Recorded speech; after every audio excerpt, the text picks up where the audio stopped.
their intellectual horizons. Moreover, it is essential to work. It is a universal language. It will open doors to a new culture. You will travel comfortably around the world.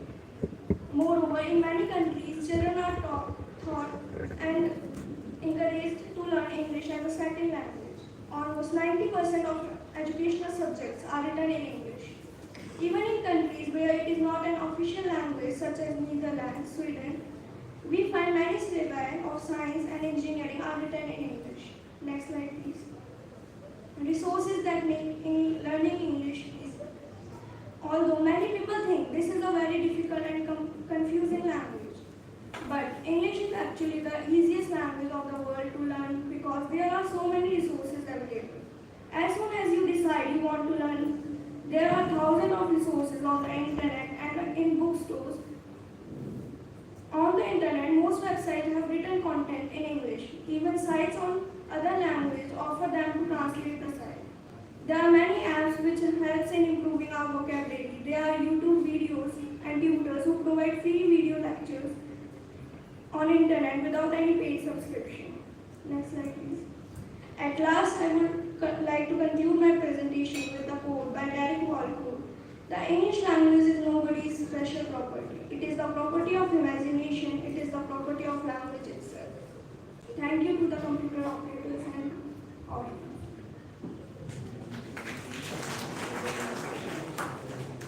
Kashish, while speaking entirely about English, you had no smile on your face. That has put us off, all English teachers. And as you said, English is very easy to learn. That has again put us in doubt, though we are encouraged at the same time.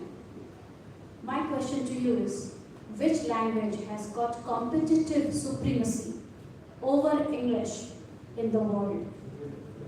Ma'am, the Mandarin Chinese has the most. It is spoken by what population? Ma'am, the Mandarin Chinese or English? Mandarin Chinese,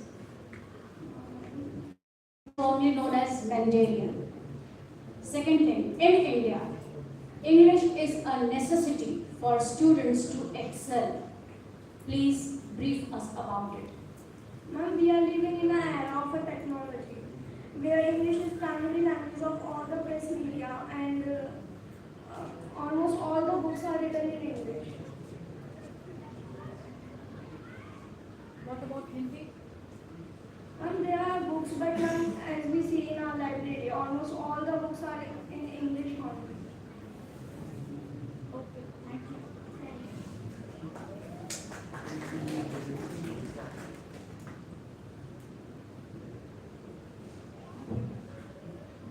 Thank you, Kashish. I do feel that English plays a very important role in our lives. It is considered the principal language of communication in most of the nation. Third in line, we have Manasvi of 11th Humanities to talk about the information explosion, that is, information overload.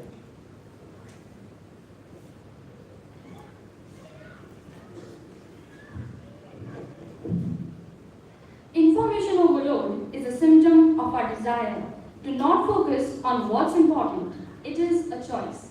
Good morning to the august presence. Today I am Ms. Nautiyal of class 11F. I am here to present my topic on information overload. So let's begin. Next please. Next please. Here are the topics to be covered in my presentation. What is information overload? Causes, its impact, and steps to avoid it. Next please. So, what is information overload? It is the difficulty in understanding an issue and effectively making decisions when one has too much information. It is presenting an enormous amount of data to users which leave them confused and unable to reach at any conclusion. Next please. Imagine being caught in a downpour but without an umbrella and an Instagram post, story, a message or an email or a video. It's this relentless overload of information and content. Next please. Now, its causes. Credible information, ways to consume information, amount of information, accelerated speed of information, processing capacity, and unsolicited information. Next please. Let's discuss some of them. Credible information. Information that is essential should be filtered, leaving the irrelevant ones behind. Next, please. Ways to consume information. We try to consume information from so many resources, which makes processing and understanding difficult. Next, please. Processing capacity. When you try to handle too many tasks at once, this can affect your ability to produce consistent, high-quality work at an efficient pace. Next, please. Amount of information. Information overload can also find its way into your work, such as presentation that lacks clear focus because too much information is shared. Next, please. Now let's talk about its impact. It impacts to make timely decisions. We feel confused, stressed, or frustrated, and then naturally start making mistakes. Next, please. Here are some steps to avoid information overload. Identify 3 to 5 priorities, but put a time limit on information gathering. Schedule related tasks together which you want to do and understand its importance. Next, please. Now I would like to end my presentation with a beautiful quote. The mind is like water. When it's turbulent, it's difficult to see. When it's calm, everything becomes clear. Next, please. Thank you and have a nice day. Very nice presentation, Manasvi. So, again, related to your slides, please give us a brief note on how to cover the journey of info overload to info download.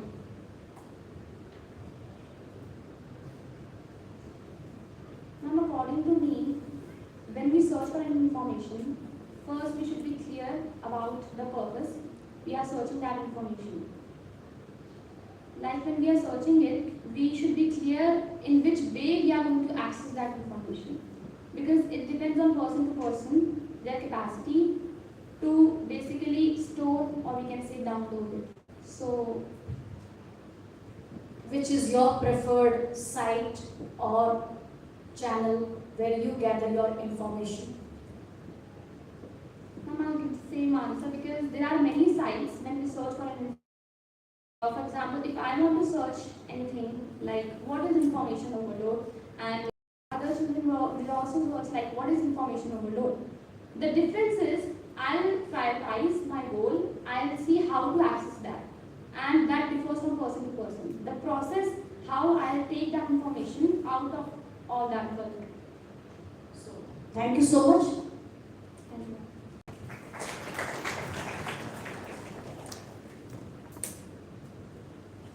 Thank you, Manasvi. Now, I would like to invite TC of 11th Humanities to share her opinion on the reservation policy.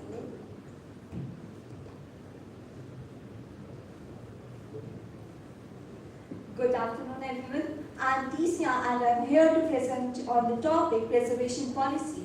I'm 11 and currently pursuing humanities. Let's dive into the important topic and explore the various aspects of reservation policy. Introduction. The system of reservation existed in India even before independence. Post-independence, the system of reservation was framed by the Constituent Assembly, which was chaired by Dr. B.R. Ambedkar. Initially, it was introduced for a time span of 10 years. Reservation in India was important to rectify the past and historical injustice against the backward classes in India. But why we have this policy still in India? To understand the importance of this question, we first have to know the history of caste reservation. The Varna originated in late Vedic society in about 1000 to 500 BCE. The Brahmins, Kshatriya, Vaishya and Shudra.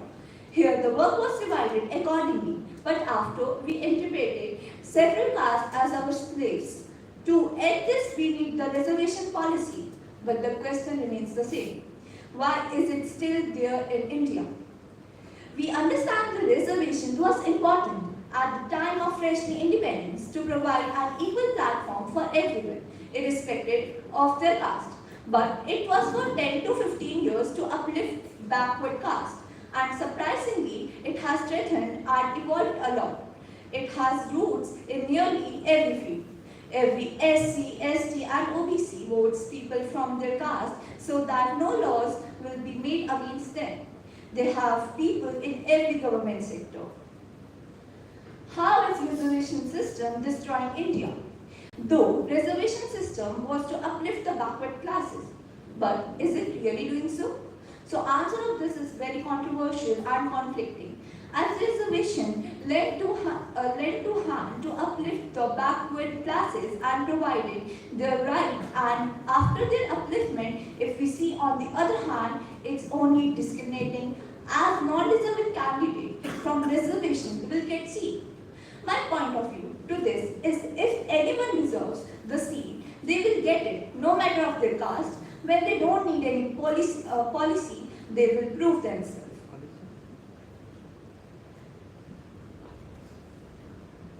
Why do we still need women reservation in India? Again, to know the answer, we should know the past of women in India. In ancient Indian culture, women were treated equally to the men, and there was no discrimination on the basis of gender. Instead of that, women were honored by society, and society at the time considered as Janani, which means mother, Janam Dene Wali. Even in Hindu scripts, women are considered as Devi. But what about now, or in medieval era? Most of them think that women are only for household works, and no appreciation for that too. We used to hear things like, you talk more than women. What did it mean? Do women only make talks? So my conclusion for this policy is even caste and women reservation is contradicting, as if we see in one hand reservation policy is balancing the right of every caste, on other hand reservation policy is giving a chance to women to be recognized in this society. Reservation should be based on poverty, not on caste system, because not every Dalit is poor and not every Brahmin is rich. With this, I would like to end my presentation and thank you for being captive audience. Tisia, you were very convincing and very much captivating, no doubt. And women are known for a few not so good qualities, but still, women is a word which can encompass men. Always remember. Even female is the term which is always there to take male. So she is the creator. Now my question is, once you are talking about reservation, do you think whatever is standard in society or in education, we are compromising somewhere with this name reservation? It's my point of view, ma'am, that you are right. Reservation is compromising on standardization, as if we see we need reservation for those who are capable but are not but are suppressed. So, for example, economically poor. If we see our countries being world power nation's base is always strong. So why we need reservation policy then? Well answered. Thank you so much. Thank you, ma'am.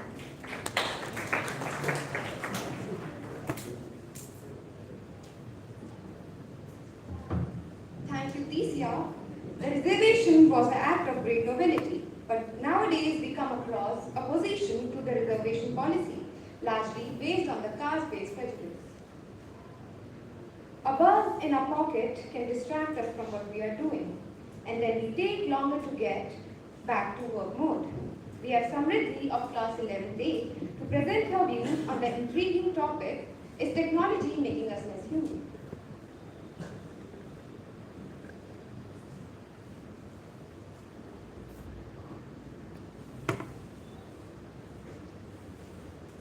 Good morning to the gracious presence. Today I, Samriddhi, am here to speak on the topic, is technology making us less human? So let's begin. Next please. Definition of technology. Technology refers to the tools, machines and systems developed through scientific knowledge that aid in solving problems and improving efficiency in various aspects of human life. Next, please. Impact of technology on human lives. Positive effects. Increased access to information and knowledge empowers individuals and fosters digital communication method. The positive effect of technology. Increased access into information and knowledge. Technology has made it easier than ever to access, share, and learn from a vast amount of information and knowledge. Efficiency of convenience in daily tasks. Technological advancements have simplified and automated many tasks, saving the time and effort. Next, please. The negative effect of technology. Decreased face-to-face interaction and social skills. Over-reliance of digital communication can lead to reduced interpersonal connections and weaker social skills. Over-reliance on technology for communication. Excessive dependence on technology for communication can hinder authentic and meaningful interactions. And for new relationships, it has also created new challenges such as distractions, social comparison, and a lack of emotional connection. Next, please. Positive effect. Enables global connection. Technology connects us with people worldwide, breaking down barriers and fostering global relationships. Facilitates virtual socializing. Technology allows us to engage in virtual social activities, expanding our social circles and fostering new friendships. Next, please. Negative aspects. Isolation and loneliness. Excessive technology use can lead to social isolation and loneliness. Distracted connections. Constant technology use can result in fragmented attention and shallow connections. Reduce empathy and communication. Over-reliance on technology can hinder empathy and effective communication skills. Next, please. Balancing technology and humanity. Setting boundaries and time limits on technology use. Establishing clear boundaries and time limit on technology use can help create a healthier balance between digital and real-world experiences. Cultivating mindfulness and awareness. Practice mindfulness and self-awareness to stay present and connected in a technology-driven world. Next, please. Conclusion. Technology has become an inseparable part of our lives. By understanding its impacts and making conscious choices, we can shape a future where technology enhances our humanity rather than diminishes it. Next, please. Thank you for being patient audience. Yes, somebody take a deep breath. Now, are you comfortable? In your previous slides, you said technology is less emotional. And in the same slide, you are saying it fosters new friendship. Clear? Now, my question to you is technology less human or inhuman? Thank you for the question, ma'am. Ma'am, according to me, technology is less human because technology is created by humans, so it will be having some not emotions but some facts that we face in our lives, like basic facts. But emotions are different for person to person. It cannot replace any human emotions, but it can try to understand. Very well tried. I love that you went for less human. Thank you so much. Well tried. Thank you.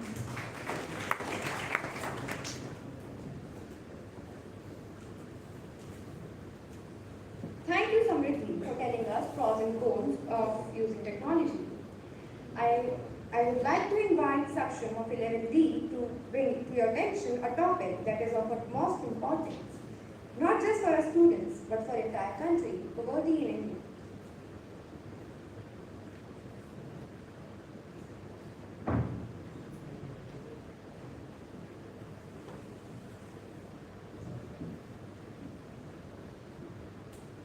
Do you know more than 20% of India's population live below the national poverty line?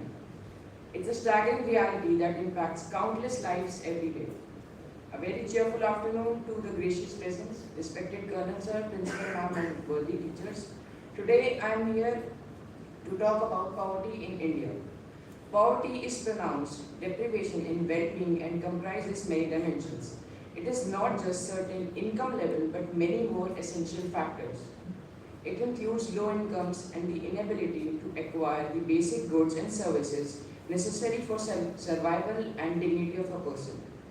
Poverty also encompasses low levels of health and education, poor access to clean water and sanitation, inadequate physical security, and lack of voice.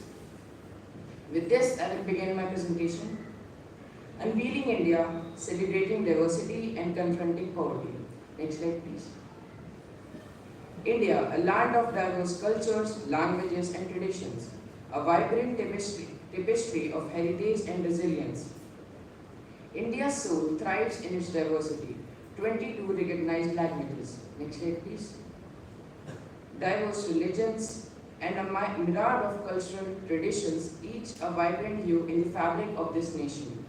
Next slide, please. Poverty and the diversity nexus. However, this beautiful diversity also intertwines with the challenging issue of poverty. Understanding this nexus is pivotal in devising effective solutions. Currently, about 22% of Indians live under the poverty line, with maximum in Bihar at 52% and minimum in Kerala at 0.7%. These statistics reflect the varied impact across regions shaped by the country's diverse landscape. Next slide, please. Now let's jump to the major factors leading to poverty in India. Next slide, please. Lack of education and literacy rates. Approximately about 25% of the Indian population is illiterate, with variations across states. Illiteracy is a cause of poverty when people do not know the importance of education and hence ignore it, ending up being jobless or doing jobs that require human labor. However, the literacy rates in India are rising from the past decades but are still less than the global average. Next slide, please. Unemployment and underemployment. Unemployment rates in youth stand at 24%, which is quite high. Another factor coming in here is underemployment, or well known as disguised unemployment, which is prevalent among the youth and in rural areas where more than the required labor is employed, which reduces the overall efficiency. Next slide, please. Insufficient healthcare facilities. In India, statistics reveal that a large segment of the population lacks access to basic healthcare facilities. 75% of healthcare facilities are in urban areas for 27% of the population, whereas 25% of the facilities for the remaining 73% population. Next slide, please. Social factors and poverty trap. Apart from economic factors, there are also social factors hindering the eradication of poverty in India. Some of the hindrances in this regard are the laws of inheritance, caste system, certain traditions, etc. Coming to poverty trap is a cycle where low income sustains deprivation, hindering economic progress, and making an escape is really challenging without any external intervention. Next slide, please. Schemes by the government. Some schemes include the Pradhan Mantri Jan Dhan Yojana, Pradhan Mantri Suraksha Bima Yojana, Pradhan Mantri Ujjwala Yojana, and other schemes as well. So now we'll jump to the innovative solutions which I think are good for eradicating poverty. Next slide, please. Innovation in these solutions is pivotal. Microfinance, skill development, and community initiatives are reshaping the landscape, offering promising solutions and fostering hope. Next slide, please. Microfinance. Microfinance programs empower individuals through small loans. They address social issues by promoting financial independence, especially among women and marginalized groups. Skill development. Offer training in specific trades or professions to enhance employability, fostering vocational skills and job readiness. Community-based programs engage local populations in initiatives addressing their needs, fostering their self-reliance and social welfare. Next slide, please. To conclude, I would like to say that understanding how different people and poverty are connected, we must work together. Let's use our differences to find solutions for everyone. By working as one, we can create a place where everyone can be successful, no matter who they are.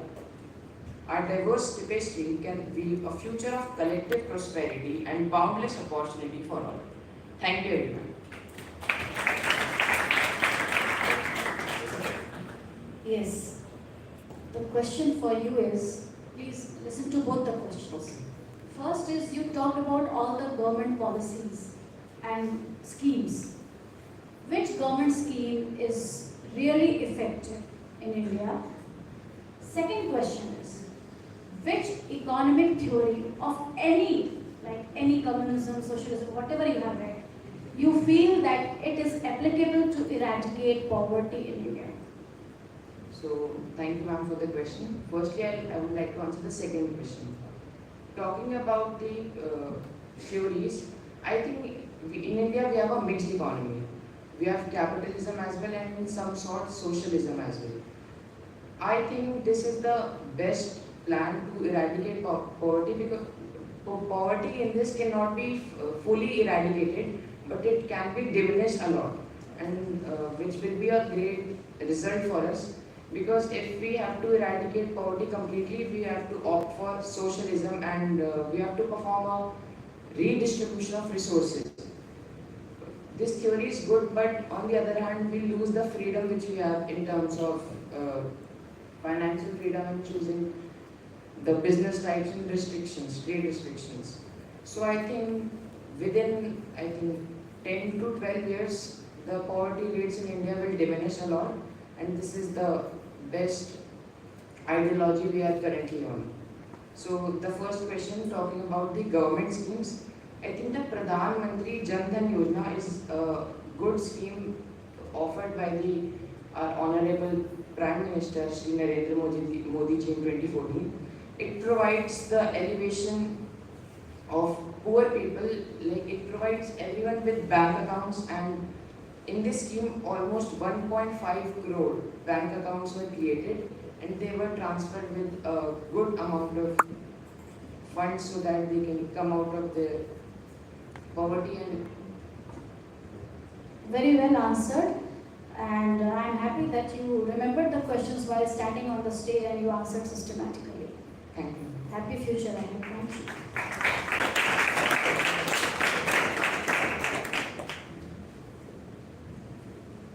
Thank you, Sakshi. Social issues like electricity, poverty, discrimination, etc. act as a barrier in the progress of society. Thus, we must all come together to fight against them and put them an end for greater good.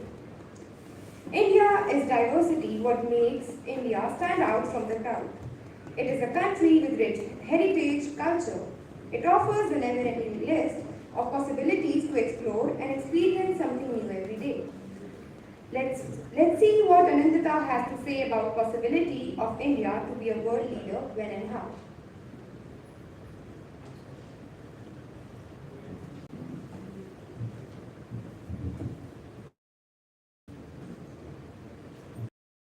Is held high, into that level of freedom that my country awake. Very warm greetings to Honorable Chairman Sir, esteemed Principal Ma'am, respected teachers and my friends. I am Anindita Kaushik and I am here to talk about how and when India will become a world leader. Next slide. The topics I will be covering in this presentation are ultimate checklist for a country to lead the world, the current world leader USA, India today, where do we stand, challenges for India, and India a world leader. The criteria for a nation to be considered a world leader. While there is no universally agreed upon set of criteria for defining a world power, factors like these are often considered. Influential in other countries due to its military might, technological advancements, economic strength, cultural influence, resource management, energy and diplomatic capacity, highest GDP and gross domestic happiness of the nation and its residents, systematic base, honesty system, no corruption, law-abiding citizens, Such transparency of political systems promotes accountability, ability to maintain world peace for global happiness and welfare of the planet, respects and ensures interdependence and coexistence of nations. Next one. The world leader today, USA. USA is the world's largest economy in the world with USD $26,954 billion GDP. It is ranked one of 145 countries for annual global firepower review with towering 750 military bases all around the world. Recently ranked one of the most top 3 countries technologically innovative nations. It is member in almost all the World Economic Forums. Its role of global leadership has resulted in extensive US involvement in all international affairs. Next slide. India's current standing. India is still a developing nation, even when it is the fastest growing economy in the world. Its GDP has touched $3.75 trillion mark in 2023, becoming the 5th largest economy in the world. It ranks 14th in the list of most powerful countries, and its military strength ranking in the world is 4th. India has been on a rising trajectory, attaining a rank of 40 in 2023 from 81 in 2015 in the Global Innovation Index. India ranks 3rd globally in terms of number of startups, 77,000. Moderate regional integration, strong international relations, and foreign policies have become more transparent than ever in the last few years. Low PCI, higher degree of economic imbalance in the earning capacity still remain a bad factor though. India needs to position itself in a leading role rather than just a balancing force globally. Next one. Outcomes. Obstacles in India's path towards becoming the world leader. India has regained its more progressive schools of thoughts like democracy, rule of law, esteem for human rights, rational deductive reasoning, development of science and technology, and is making slow but steady inroads into the collective modern Indian psyche. Demography. Large financial equipment is consumed in investment for infrastructure to combat warlike situations because of its uneasy location on a border with China and Pakistan. China. It has become the second most powerful country and a more attractive economic prospect. Its military strength, technology, manufacturing, exports, and GDP surpass that of India's. Agriculture. India has extensive fertile plains, rich soil availability, and abundance of cultivable land, wide climatic variety, and large growing seasons. All these are not yet being taken to their full advantage and need more reformed ways to be brought in use with. Large population. Unemployment, sanitation, poverty, illiteracy, unhealthy living conditions, depletion of natural resources, and environmental problems are all results of overpopulation. Social divide. India is one of the largest and most diverse democracies in the world, with a population of about 1.5 billion people belonging to various ethnicities, religions, and linguistic groups. Slide 8. India, a world leader. India will enter into the era of developed nation and has potential to become the world leader. Sustainable economic growth of 8% and above. Technological achievements taking place at a very fast pace in the field of arms and ammunition, technology, advanced key medical, aerospace, computer telecom sectors, etc. With the growth of economy, employment potential will grow on sustainable basis, resulting into increase in per capita income. India has developed relations with world powers, African countries, Asian countries, and the Gulf region. To make environment more friendly, it is also trying to maintain good relations with China and Pakistan. With concentrated efforts by the government, with the help of the technology, transparent systems are being implemented to curb corruption, fraud, bribes, etc. In a recent report, Ernst and Young projected that by 2047, India will successfully enter into the category of developed country. By the turn of the century, India's economy will surpass that of China's and USA's and will most likely be the world leader. Next slide. It will be hard, patient, and slow work. That is to say, the only kind of work that is ever worth it. Next slide. The sources I used as an aid in making this presentation include Wikipedia, Quora, and a great lot of help from my grandfather. Thank you and Vande Mataram. Anandita, very good presentation. And you were very effective while you were speaking. I loved your signing off as Vande Mataram. And I make it a point that you took help from your grandparent also while making this presentation. Now, as you said, India is ranked third in startups. My question to you, from Startup India to stand up as world leader, as a student, how can you contribute? From Startup India to Stand Up India, as a student, we all can contribute by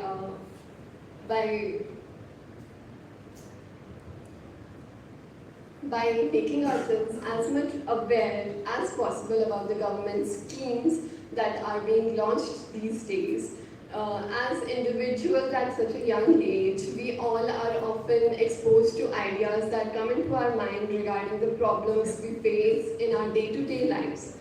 We all can benefit from the government schemes being provided, and we can start our startups, increasing the unicorns that are currently 107 in our country. Very nicely answered. Do you know the full form of India?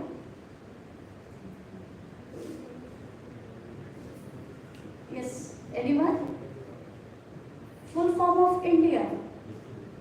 There is no fixed full form. Yes. Give me one unfixed. Incredible, like this. It is not in a sentence. Though I was expecting answer a full strength. You want to? Independent nations declared in the month of August. So independent nations declared in August. That is the full form of India. And another one which is given is, I never delay in action. Thank you so much. Thank you.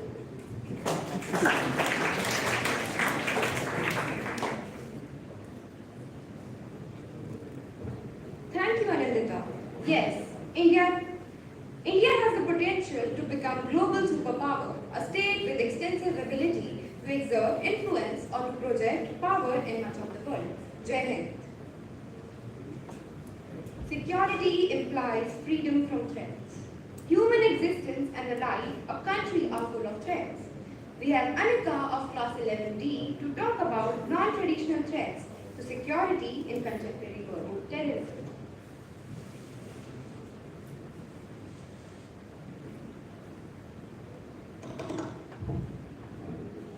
Uri attack, Baramulla attack, Pulwama attack, Sukma Bijapur attack. These are the names of very few terrorist attacks faced by India in the recent years. Terrorism has become the systematic weapon of a war that knows no boundaries. Good afternoon, everyone. I'm Anika Kamra, and I'm here to present my views on terrorism. What is terrorism? Terrorism is a very complex term to be defined because of the lack of clarity in the manifestation of terrorist acts, motives, and their objectives. Terrorism is often referred to as an act of violence directed towards civilians and non-combatants in pursuit of political or ideological aim. Terrorism can impact economy in several ways. The most obvious is the direct economic destruction of property and lives. Terrorism indirectly affects the economy by creating market uncertainties, xenophobia, loss of tourism, and increased insurance claims. The final risk to the economy is a political risk. Populist movements already won a victory of sorts in UK, where anti-globalist and anti-trade sentiments helped pass Brexit. These kinds of major political events have an uncertain economic fallout on everything from currency to trade and diplomacy. Few of the deadliest terrorist attacks on India are Pulwama attack. It was one of the deadliest terror attacks ever carried out in Jammu and Kashmir. At least 40 CRPF personnel were killed. A vehicle laden with an explosive rammed by Jaish-e-Mohammed terrorists on a bus ferrying these Jawans. Uri attack. Heavily armed militants who were reportedly from Pakistan stormed an army base in Uri in Kashmir where 17 Jawans were killed on 18 September 2016. 2011 attack on 26 November 2008. A total of 10 heavily armed terrorists from Pakistan rocked the financial capital, killing 166 people and injuring 300. These were a few. Now I will be talking about the 2016 Indian Line of Control strike. On 29 September 2016, team of Indian Army commandos crossed the line of control into Pakistani-administered Kashmir to attack targets up to a kilometer within territory held by Pakistan. 2019 Balakot airstrike. Indian Air Force's Balakot airstrike in retaliation to the Pulwama attack took place on Feb 26, 2019. In the wee hours of Feb 26, India carried out these strikes 12 days after a convoy of vehicles carrying CRPF personnel was attacked. This is the picture that shows the location of the strikes. The Palestine and Israel issue. On 7th October 2023, an armed conflict broke out between Israel and Hamas-led Palestinian militants from the Gaza Strip after the latter launched a multi-pronged invasion of southern Israel, killing thousands of innocent Israeli citizens. When did the conflict originally start? The whole conflict between Muslims and Jews actually dates back to 1400s. The initial differences were about their faiths and their religions, as the both of them believed in first one prophet.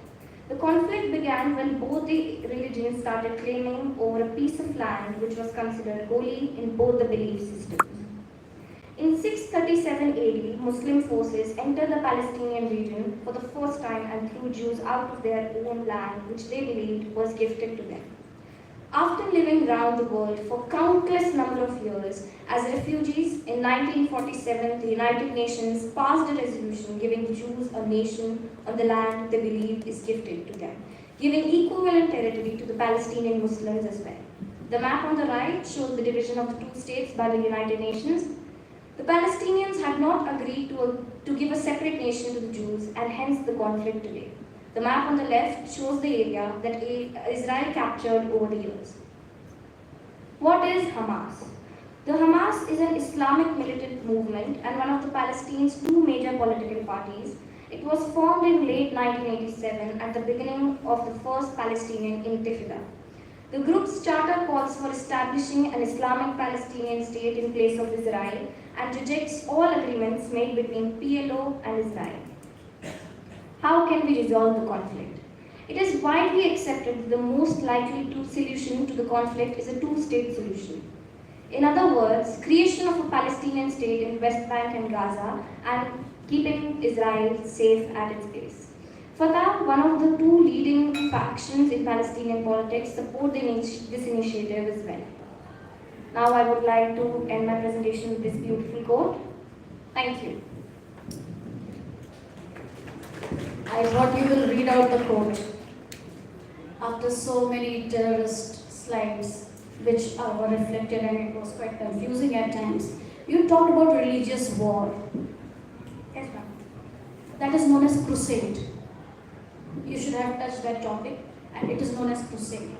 In your very first slide, you said, terrorism is a systematic war. And in the second slide, you said, it is against civilians and non-combatants. What do you mean by this?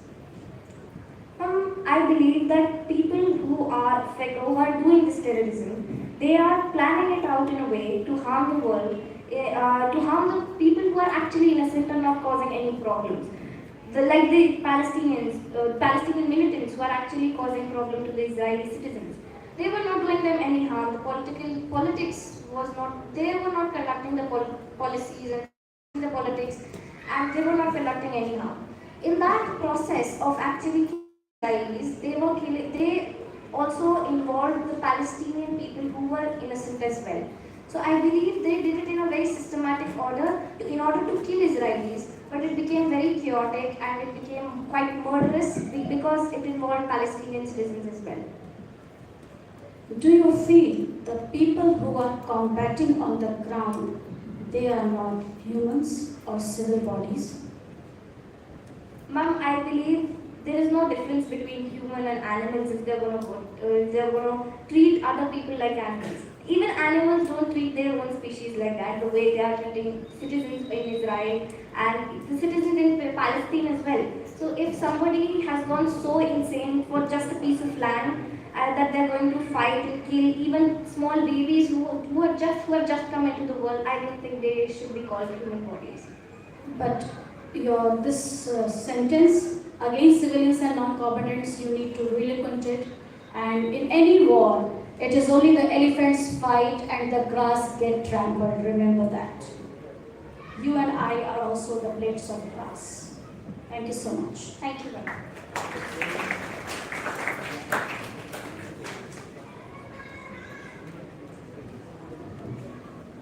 Thank you, Anita. Now I request respected Chairman Sir to address the gathering.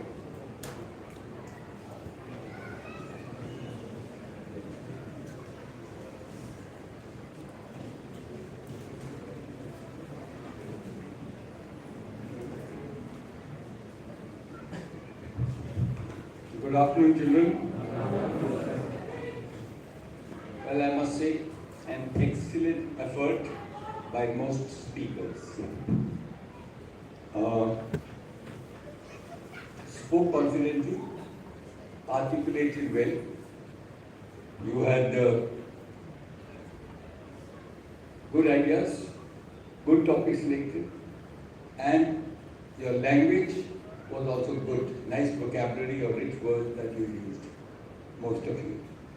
Well done, keep it up. And why we are having this is basically for selection of appointments. It's a difficult process and long one. We keep observing you. The teachers are also seeing you. This was one of the aspects. During these topics which I heard today, there were two issues. One was about the language part, about English language. Who was the speaker? Okay. You did not mention that now the JE and NEET also are in regional languages. The effort is on. IS is also in different languages, IS exams. So that could have been mentioned. Then it's about robotics. No, it was about technology. Right. Now that about their, what was the word for robotics? What they were using? Digital marketing. One has used digital marketing for print and one was using just technology, simple technology. Okay. I just wanted to mention that yes, robots are now sensitive. The way they are making them. Even the news reader in Aaj is a robot. They are making robots who are companions, who will understand and they'll even cry and they'll shed tears. So when you talk of robotics, well, that's another part.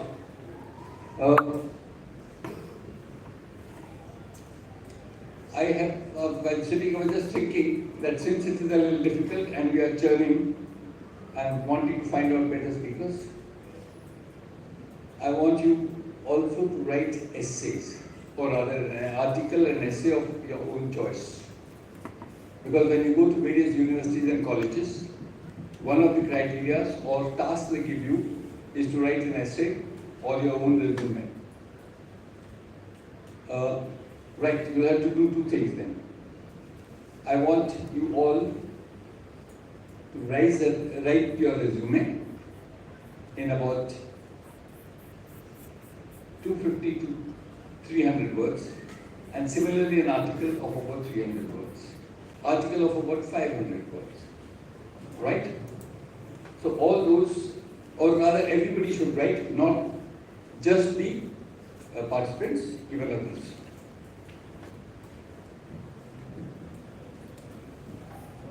Next we will be starting your GD rounds. These articles can be given to us by after the holidays, after Diwali holidays, when you come back, that is the time you will give. So 2 things. But by the way, each event and activity that is happening in the school, it is an indirect way of nurturing you, giving you experiences and guiding you. Or rather, it is basically an experience that you are getting in various aspects of what you will face in future, right? And then we will also be having our GDs, group discussions. That will be for all, every child, and that is another place where we practice your communication skills. Some of the speakers who spoke today, I really like their confidence level and their connect also. There were 2, 3 who were reading. So you have to overcome this aspect. How many times you look down or look up? Some did not look up, 1 or 2. The others could look up a little more. Some could only look up after each word, whereas others could speak up to a paragraph or a few sentences, and then they look down as to what was the content. While you, as the audience, you are listening to all these speakers, you form your own ways or methods as to how you want to conduct yourself when you are on the stage. Right? So at the end, once again, good show, good effort. Thank you.